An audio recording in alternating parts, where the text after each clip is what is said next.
ہائے ہائے قربان جاؤ امت کے ان فرزندان کے اوپر، قربان جاؤ امت کے ان دختران کے اوپر کہ سڑک پر بیٹھی ہے، سڑک پر انتظار میں ہے گاڑی کے، کالج کے چبوترے میں ہے، مگر ہاتھ میں پب جی کا گیم نہیں ہے، لوڈو کا گیم نہیں ہے، اگر موبائل بھی کھلا ہے تو موبائل میں قرآن کی تلاوت ہو رہی ہے۔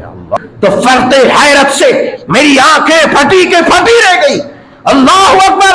وہ قوم کیوں عزت نہ پاوے، وہ قوم کیوں سربلندی نہ پاوے، اس قوم کے چرچے دنیا میں کیوں نہ ہو؟ اللہ کے رسول صلی اللہ علیہ وسلم فرماتے ہیں ان اللہ یرفع بہذا الکتاب اقواما ویضع بہ آخرین۔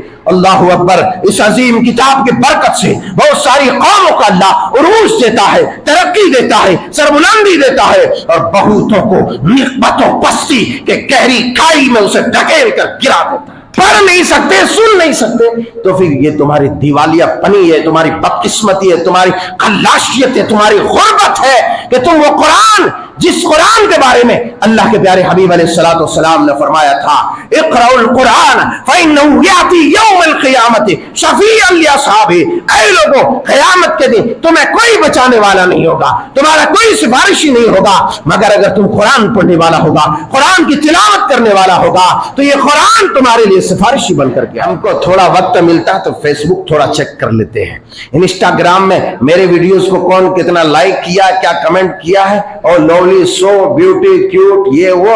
اے اللہ، یہ میری قوم تھی، یہ میری قوم تھی جس نے قرآن کو چھوڑ دیا تھا، قرآن کو چھوڑ دیا تھا۔ کہاں عزت پاؤ گے، کہاں عزت پاؤ گے، کہاں تمہیں سربلندی ملے گی؟